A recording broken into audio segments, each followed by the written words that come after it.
Assalamualaikum warahmatullahi wabarakatuh. Perkenalkan, nama saya Miranda Wulandari dari Botani Farmasi kelas B angkatan 2021.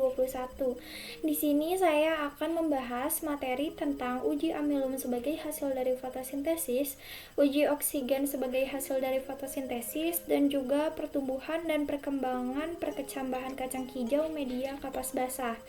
Sebelum kita masuk ke materi, apa sih fotosintesis itu?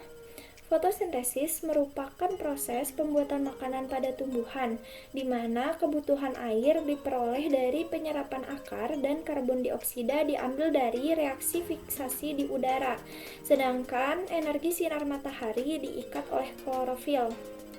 Dapat dilihat dari reaksi persamaannya, 6 molekul karbon dioksida ditambah 6 molekul air akan menjadi 1 molekul gula ditambah 6 molekul oksigen. Faktor yang mempengaruhi fotosintesis. Yang pertama adalah intensitas cahaya. Intensitas cahaya berpengaruh terhadap laju pertumbuhan. Namun apabila intensitas cahayanya terlalu tinggi, maka tanaman akan mengalami dehidrasi. Yang kedua adalah panjang gelombang cahaya. Fotosintesis akan berlangsung lebih cepat pada cahaya tampak biru ungu dan merah. Yang ketiga adalah konsentrasi karbon dioksida.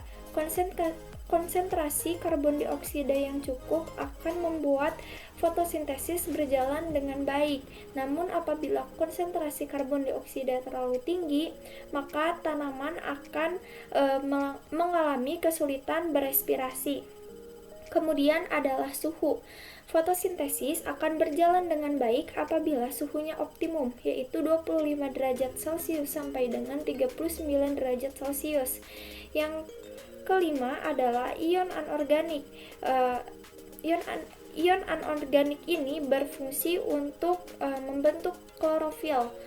Tanaman yang kekurangan ion anorganik akan mengalami klorosis. Dan yang terakhir adalah zat inhibitor atau zat pengganggu. Apa itu pertumbuhan dan perkembangan?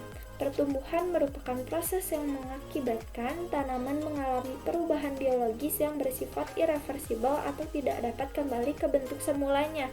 Contohnya adalah pertambahan tumbuh tinggi tanaman.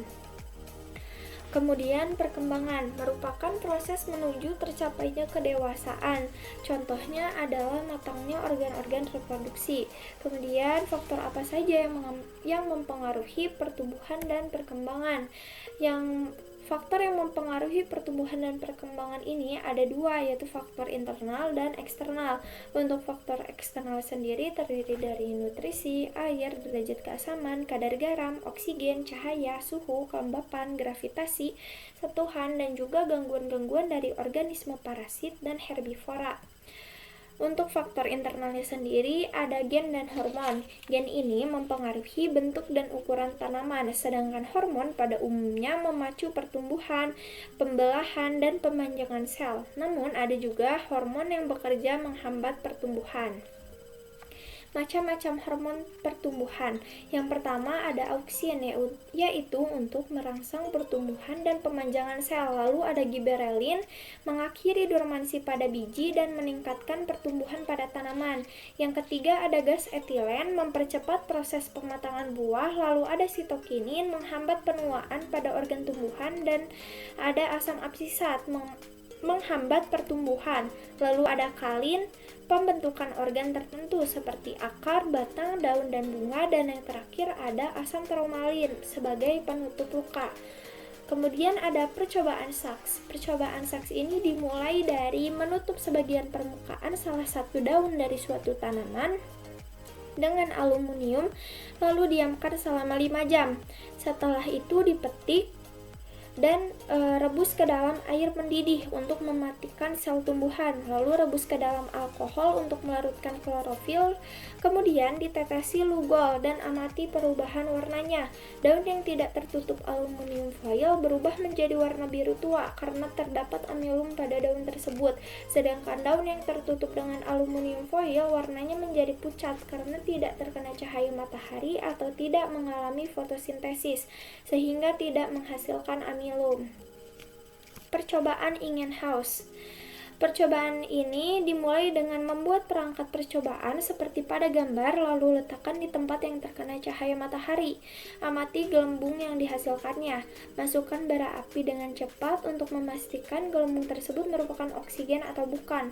Bara api akan menyala lebih terang jika gelembung yang dihasilkan merupakan oksigen. Dan yang terakhir ada perkecambahan biji kacang hijau. Perkecambahan biji kacang hijau ini dimulai dengan pengakhiran masa dormansi pada biji dengan cara perendaman selama semalaman. Kemudian kecambah diletakkan di tempat gelap dan terang. Amati perubahan warnanya setiap hari.